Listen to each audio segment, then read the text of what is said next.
Thank you so much for your warm welcome. I would like to acknowledge and pay respect to the traditional owners of the land on which we meet, the Gadigal people of the Eora Nation.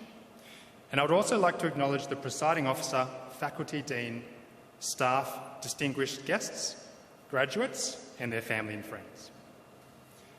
My name is Wei, and I'm a failed physiotherapist. So why on earth am I talking to you today? I'll explain. It starts in 2005. I was standing in the long corridors of Nepean Hospital's geriatric ward. My patient was Sally, an 86-year-old woman with dementia. We'd spent the last few weeks improving Sally's health and getting her up to a point where she was able to mobilise after a fall. Every day at about 11:15, it was my job as the new grad physio to go for a walk up and down the corridor. I'd graduated from Sydney Uni 2 years earlier, and in high school I'd always thought that physio would suit me.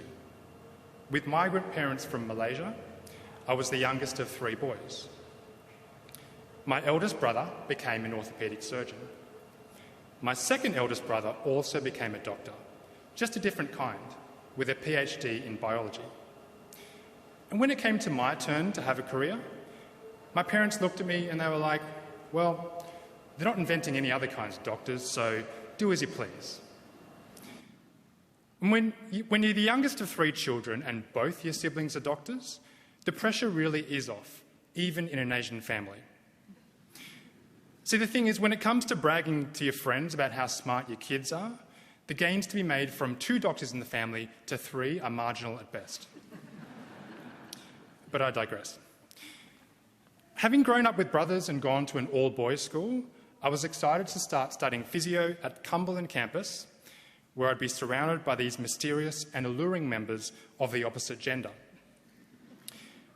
Which brings me back to 86-year-old Sally in the Nepean Hospital geriatric ward. On one particular morning walk, Sally beckoned me to come closer. Obediently, I did.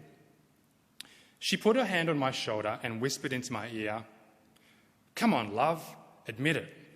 If I was 30 years younger, you'd sleep with me." And it was then that I realised my physio plans hadn't quite gone the way I thought I wanted them to. By the way, for those of you good at math, that would still make Sally 3 times my age. Months later, I was driving to work and an even darker thought entered my mind. I was so bored with my life. I thought to myself, maybe I should swerve into oncoming traffic, because maybe then something interesting would happen into my life.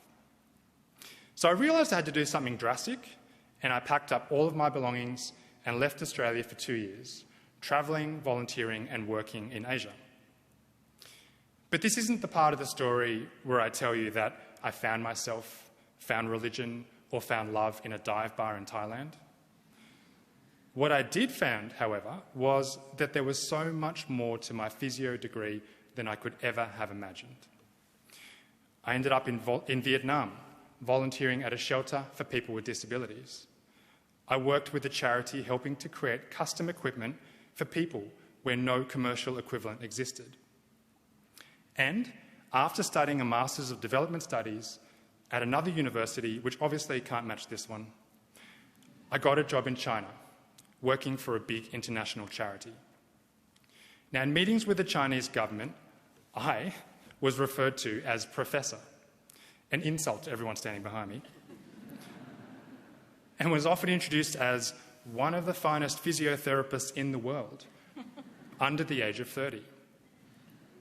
Now, depending on your definition of fine, there are a few people outside of Sally from Nepean Hospital who would agree with that. So, although at first I pushed back on this exaggeration, I soon started to realise that by overinflating my expertise, it would help us, the benevolent and all-knowing foreigners, to help them, our poor Chinese counterparts, show us the respect that we deserved. And so the next time someone referred to me as Professor, I allowed myself to think, you know what, I actually did study pretty hard for that one biochem exam in second year. So much of what we do in the international charity space is to justify our own existence and, unfortunately, our own egos. I'd been flown into China as the international expert, but the reality was I wasn't really an expert in anything. Years later, I found myself in Cambodia and realised there was not one single Cambodian speech therapist in the whole country. I then started a charity, OIC Cambodia, that's currently working to build the profession from the ground up.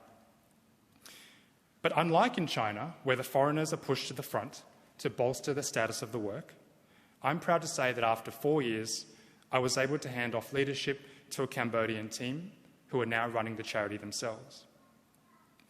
Back in Australia, I then co-founded UMBO, a social enterprise helping rural Australia get access to speech and occupational therapy online. It's taken me decades to see that, although I still consider myself a failed physio, there was so much more I could do with my physio knowledge that I hadn't known when I was sitting in your shoes at my own graduation. If I hadn't studied physio, I would never have worked with people with disabilities. I wouldn't have used these skills overseas in China and Cambodia. I wouldn't have realised the issues that people have across the world in accessing allied health services. Now, I want to make something really clear. I'm not saying that everybody should quit their hospital or corporate job, live overseas for a number of years and start charities. We still need allied health professionals to work in these more typical jobs as well. But let's face it, we all know the world is going to need some pretty original thinking if we're going to get through the next few decades and centuries as a species. You, graduates, have all done exceptionally well to make it through these last few difficult years, and for that I truly congratulate you. My one hope is that you can take your physio degree and knowledge and embrace every aspect of it. And if one day you end up as a failed physio like me, you'll know that it will all work out in the end for the best. Thank you so much.